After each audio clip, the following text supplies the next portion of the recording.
I wonder who was doing it. We will address that. Yeah, I'm sure I know where it's going with that too. There's a couple groups that Yeah, I've been watching them. we're gonna Nobody listens to me, but I've been address. watching them. But, so yeah, our goal is to get Morningside back online. So I think the schedule that we have in place is that they're supposed to be lining the pipes underneath the tanks. I think it was this week. And then it's got a curing process, and then we got a sample. And then we're also installing 4 monitoring wells around the tanks. So if anything does start leaking again, we'll be notified before we see breakout on the hillside or anything like that. Who does the lining? This is a specialty company because it's drinking water. There's very few who have it. And that's It's fine, called- because I just want to know if it does rupture again, do they warranty this? Yes, there's 12-month warranty on their lining. Or how It's long? 12 months? Yeah. Yeah. 12 months. By the extended warranty. I'm gonna try to. And no, not to, you know, move along. How much is this 12-month warrant, lining gonna cost? I don't remember the number off the top of my head. It's the lifespan of the lining for it to only be 12 So months warranty. The lifespan, like the other lining we're doing, is 30, 40 years. It's similar to, very similar product to what they have for sewer lining, that in situ form. But the sewer lining is a different chemical composite that we can't use for drinking water. And I guess, Joe, my concern is, right, because when we talk about the lining in the 30, 40 years, these linings have not been lasting 30, 40 years, because if they were, we wouldn't have these leaks, correct? I haven't done it before. Oh, this is something new? It's something new for So you us. you don't even Well, know how it's- far this is gonna extend out? For us, it's new. They've been doing it in other parts of the country, and they've been doing it in Europe for the last 50 years. We run a little bit differently, but we haven't done it here, but other communities have been doing it for a while. I think out on the West Coast, they've been doing it. So which reservoir are you gonna start with the lining, Morningside? So that's yes, Morningside is going to be the lining of the pipes. Okay, so once you do that and you see what the end results are, if it doesn't work, where do we go from there? It still continues to leak. We got to look for the potential of other leaks. Is it the lining inside? Is it cracking on the gunite pipe or I gunite mean, I tank? know that everything costs money, and I know you can't just say, oh, we'll build another one. But at what point do we realize that the lining and the finding the leaks is exhausted? What do we do? If it doesn't stop leaking, I guess we look at building a new one, which we did look at when the roof collapsed as a, scenario. What if we just scrapped all 3 and built on this site? We could build 2 new tanks, but it wouldn't be the same capacity of what we have now. Smaller? It'd be smaller. I think we'd get 8 million gallons instead of 10.5. We want to see what the cost has been over the last 13 years that I've been here that we've put into this, because at this point, I mean, hell, it might have been better for us down the road to rebuild before now. So the roof was like a $2 million project. And that we got a grant for. I think 60% was covered by grant. To build 2 new 8 million or 4 million gallon tanks, I think it's about $10 million per tank. What we looked at. Yeah, I'll double check the numbers because we looked at that in Morningside and 19. Stewart Standpike, we Yes. spent a lot of money. Stewart's, I don't know how much we've really spent because we've only done work on the roof. The roof was installed in the 80s, and then it was replaced in 2012. And it was here, and it was a huge problem with Stewart. Yeah, I remember hearing and reading some of the correspondence that it took much longer than anticipated. But I don't know the details, but I can look and see what that cost back in 2012. I know so I tried to give a little bit of history of what work has been done on each reservoir based on what I could find. Like Woodland had some work done. Woodland standpipe, the dome was replaced in 1990. I wasn't here then. Yeah. 1990, so Westcott Reservoir, actually Westcott Reservoir, when it was an open reservoir, had a lot of leaks, and they actually did some liner replacement patching in 95. But then when the new rules and regs came out for having covered reservoirs and UV treatment, they had to go with the tank. So that was 2010 through 2014. And I think that between that and the Woodland project, I think that total project was like $40 million back then. That was the big consent order. You're mandated to do it, and this was the only thing you could do. But Stewart's, I'll double check. I don't think the cost of Stewart's has been that bad. Morningside, from what I've done, has just been the roof and some of the improvements, so it's about $2 million. We do our annual inspections, but the roofs were installed in 1998. I don't know what that cost was. And it was something happened in between there. And then in 75, there was leaks they I found. wasn't around then. Something happened in between 1998. Eight. Yeah, on Okay. the Morningside and Stewart.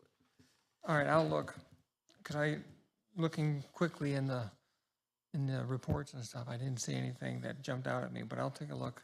I got 3 questions. One to Sure. go back in pertaining to the sediment and the issues that we have with the hydrants. When people are utilizing the hydrants, what kind of training are they given before they're given a key to operate the hydrants?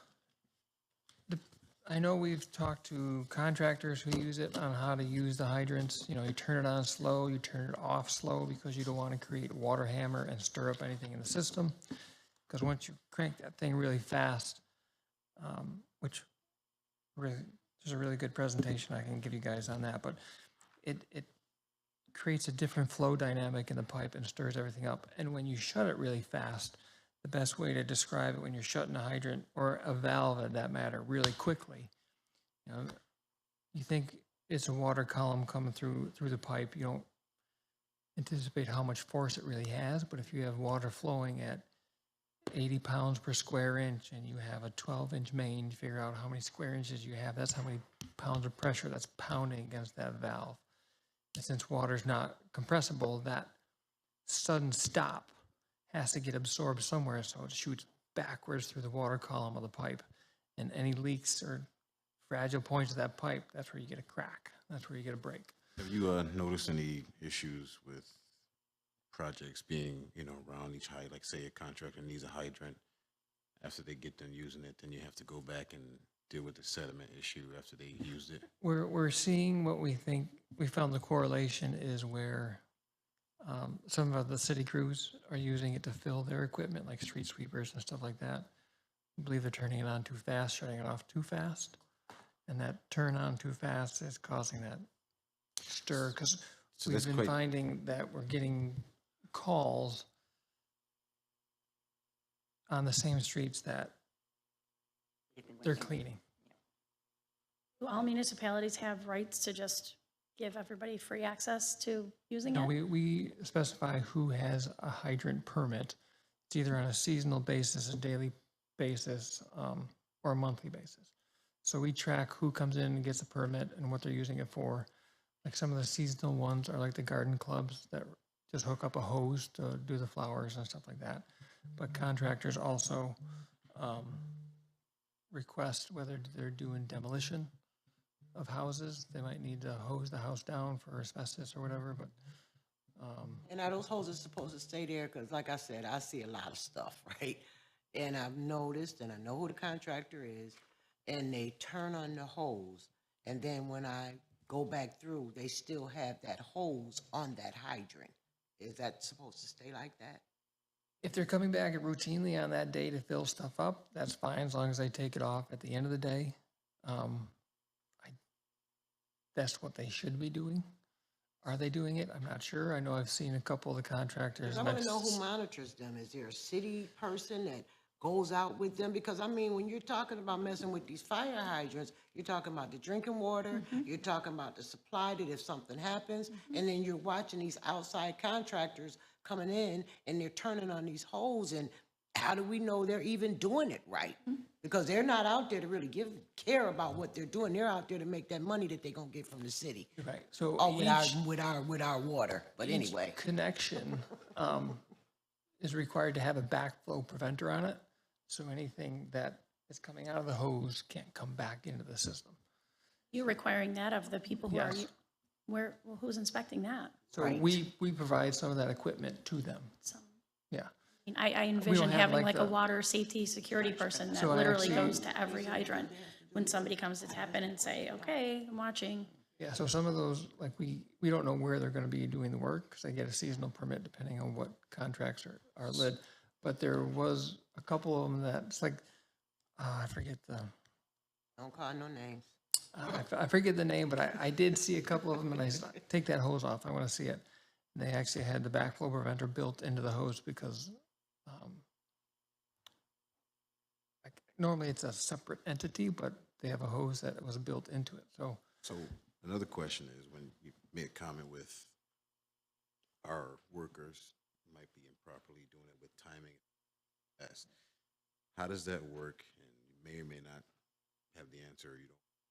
How does that work with the fire department? If they're going to put out a fire and they're twirling, doing it fast because they want to make this whole connection, does that affect the system as well? Yeah. So is there something does. that we could do to So we've worked with the fire department and talked to them about like water hammer and how to, once the fire's done, how to shut it down. But as a fire's going, it is gonna create a higher demand on the system, and it will cause the same effect because they're using a higher consumption out of that hydrant than a normal house would. So you will a lot get of that. fires lately too? Right. So a lot of the times, once those fires are done, we'll either get called and we'll come out and then we'll like crack some of the hydrants around where the fire was to kind of bleed off any of that sediment that got stirred up. And that Just let be it an clear. automatic process that happens. They don't know which pipes are connected to what because they don't have our mapping. So we'll come out and say, all right, we'll hit that one, we'll So hit that one, hit that one. You do it every single fire. You go out and you check the hydrant that was used. If we start getting calls of cloudy water, we'll go out and start flushing hydrants for that. We also have automatic flushers throughout the system on a lot of the dead end lines. Dead ends being it's not looped into the system. These automatic flushers will run on a routine basis at night to kind of help draw water out, and we can set them to run at any time during the day and or night. That helps draw water through the system that may not normally get consumed.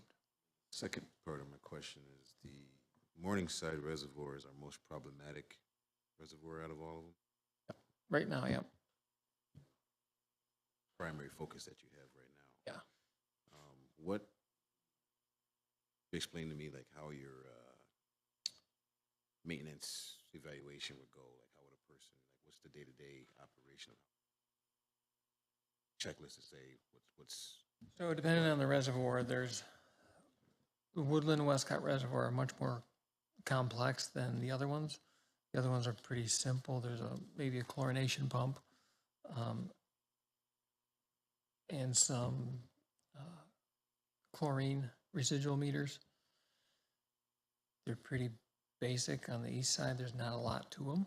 So those are very routine checks. You go in, make sure like you don't see anything odd, any leaks coming out of the tank or pipes or anything like that. Woodland and Westcott, you got a much more routine checklist you have to go through. You check the UV transmittance and record all the data. You got the chlorine residual information you got to record. You got turbidity information. You can check if one of the UV reactors need to be cleaned. They'll be down there cleaning all the reactors and getting that back online. So those facilities have a lot more to it. They check the chemical bulk storage tanks for chlorine and orthophosphate at both locations. They check the dosage, the day tanks. Day tanks need to be filled. They'll make that adjustment to fill from the bulk to the day tanks. day or every Yeah, couple they go to days? the reservoirs every day.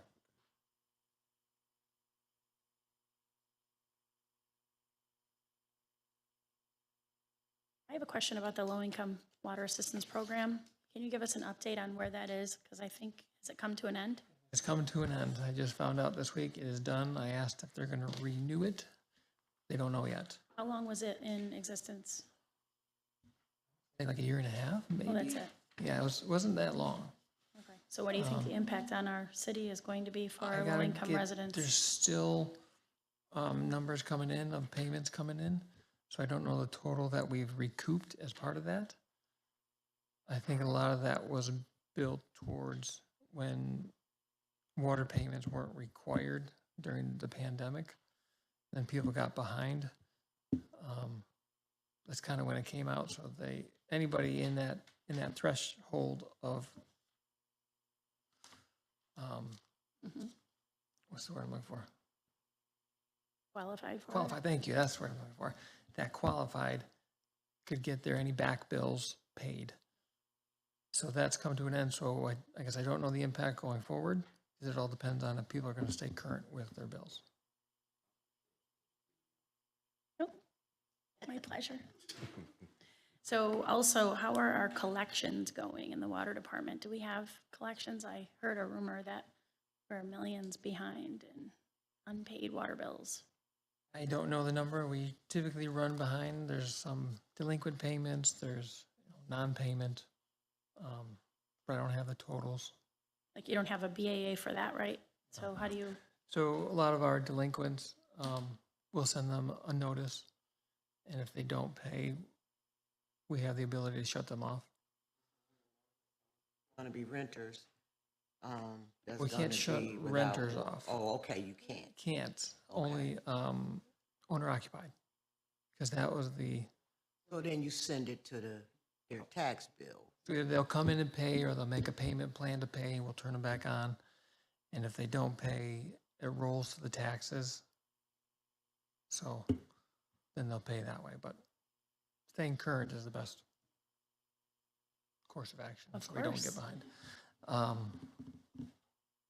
But I don't have the total number of what the low income, the LEWAP was what they called it, what that brought in, but I know it was over 200,000 of back unpaid bills. is this, Go ahead. yeah, is the city doing anything to connect with folks who were in that program to double educate them that that program is no longer, or to property owners? Because, you know, sometimes things get lost in the mail and then they're just blindsided and their Yeah, I water don't- bills are backing up even more. I don't know if anything has been, put out that the program is over, because I just got the notification, I think this week, that I found out it was over. So we could probably put something on our webpage that that program is over. You should, because it was a weird program. It was a good program. I helped a couple constituents, qualify for it. But when they tried to pay after they saved enough money, the program said, don't pay us. We'll pay you for a whole year. And I'm like, they don't need a whole year's worth of assistance. So it was a little wonky. And It was a unique program, and It because it was- kind of developed almost out of thin air, it felt like. yeah, And all of a sudden got sprung on us. I'm like, well, okay, let's use it to help people out. Joe, I appreciate you coming in, but I'm gonna appreciate even more when you give me the dollar amount. I will look through everything I can find for each reservoir and what we've spent. I mean, Woodland and Westcott obviously are going to be the most because of that UV treatment project back in 2010 to 2014, because that was $40 million between the two of them. But I'll look, see if I can dig up as much as I can. And how is, the apartment or whatever we have, is it Skinny Atlas Lake? So we have somebody that lives there, right? And is it one person or two people? One person. Okay, and I gotta ask this question because we all have to pay rent. He pays rent, correct? Correct. Okay. Yep. Yep, he's our water plant manager who has our B1 license, so we can operate. Because I hear everything, right? Because there was another person there wasn't paying the rent. Yes, we took care of that issue. So I That one think, got taken care of. all right. Well, it's costing us money too. Yes. How much we're losing?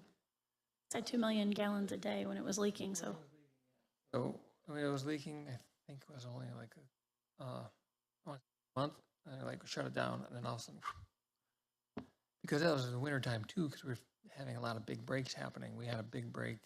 I remember this vividly because I got the picture on my phone from my superintendent. It was over on, I was Geddes, whatever that side street is right before you get to 81 or 690 on ramp. There's a, Belden? Was it maybe- Belden? I don't know what it was, but it was the whole intersection coming up North Geddes towards 690 was flooded because we had a main break, but also somebody's fire service broke inside their garage and it had filled the building up. Almost the first floor, it's just pouring out the windows and everything. When you speak of that, let me ask you this question, right? Because I know that if I hit a fire hydrant and I knock it out, they're gonna charge my insurance company, right? Correct. Do you do that with loss of water? You don't have a good way to quantify what water was lost if there's a fire service break, because the fire services are not metered. But they are charged, and I think that this is where the annual fire service fee came about. Because they're not metered, there has to be some accountability of having that service, and that's where that annual fire service fee, I think, comes into play based on your fire size. So the bigger fire service you have, the higher annual fee you pay. And That's on the tax bills? Yeah, who pays it? Right. the property owner is part of it's a one-time annual fee. Well, what about all these contractors using the fire hydrants too? They pay their hydrant permit fee depending on if it's seasonal or whatever. The hydrant permit fee. What's How the, much? I don't remember the difference between the daily, the dollar value for the daily, seasonal, or monthly, but I'll get those numbers for you. Because that's one of the ones that we've been just talking internally about next fiscal I year really as it would coming like up, to see to start bumping it something up. being monitored, because Right. I've watched them, and I watch them hook up the hoses, and I watch them run all this water, and they leave the hose laying there, and the water just flowing, and nobody's monitoring So- what's happening. One of the things we were talking about internally to help combat that is having them have a fee, but then also having a meter hooked up to that, so we can charge them Exactly.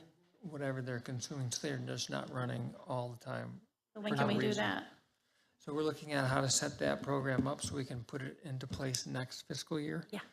So that's one of the things we're looking at. And then there's only certain hydrants that these contractors can utilize for It's their work. hard to pinpoint, you only can use that one if your project's not anywhere near it. But you can go hook a meter up to it with the Because you know the permit streets, request. you know the sections, you know the areas, most times out of 10, where they're gonna Downtown. work at. Right. So But- we know that, because I asked a question about a month ago, again, because I see it being done, and I was told, well, they're doing work for us, but they're not doing it for free, we're paying them. Right. And I did find another municipal entity that was hooking up, and I did talk to that leader, and same thing, they had a permit fee, a permit to fill from the hydrant, but it was causing issues, so we said, don't go there. Here's a designated one you can go to. I have a question. It's maybe a little off topic, but there's a concern out there, you know, when we go to meetings, we hear that our water, there's lead in our water due to the old pipes maybe, or whatever that may be. Is that a concern? So what we do to treat the water to prevent lead from leaching out into the drinking water or to minimize any lead leaching out is we add orthophosphate. So every 5 or every 3 years, we have to do sampling. We were on a smaller sampling size for the last, I don't know, 12, 15 years.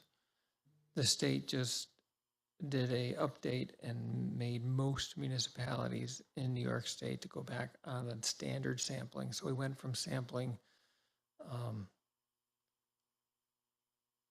50 sites to 100.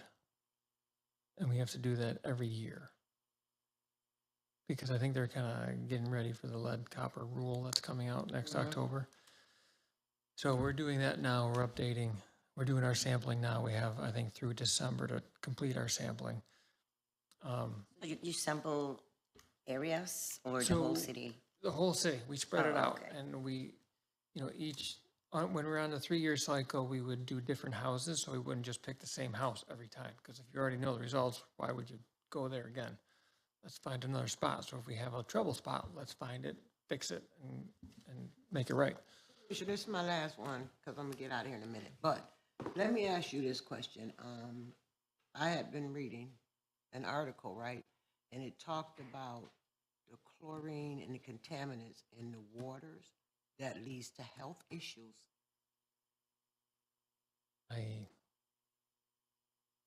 What article was that? Well, thyroid is affected by it. Nitrates and chlorine and lead, all of it. And we have one of the highest incidents of thyroid.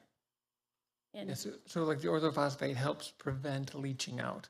So the samples that we do, we are below the state threshold of, mandating replacement.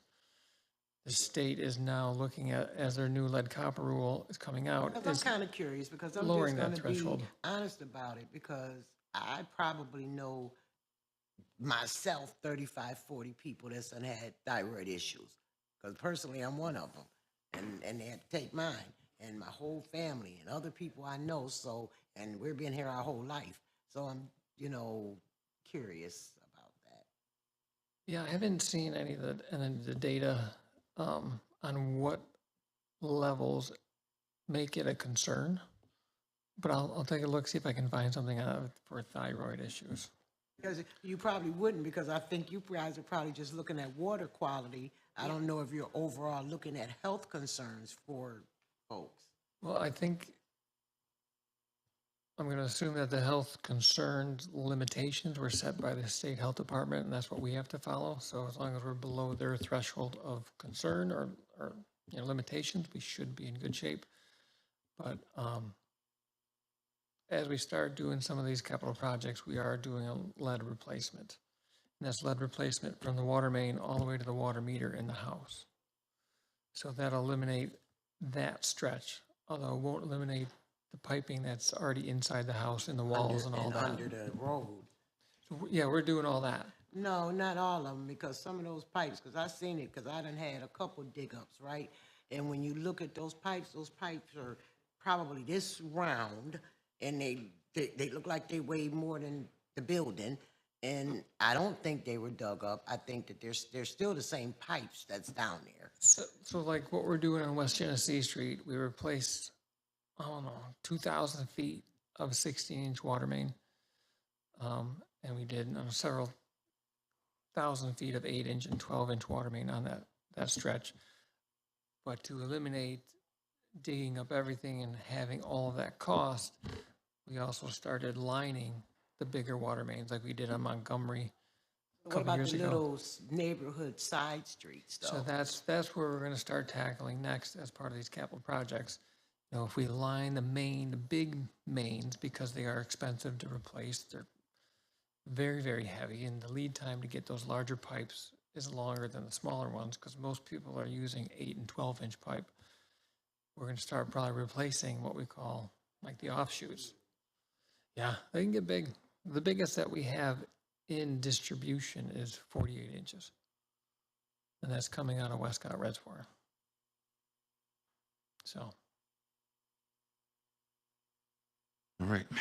Commissioner, thank you for your time. Councilors, you. thank you for your time as well. This will conclude the meeting at 12:20. Thank you.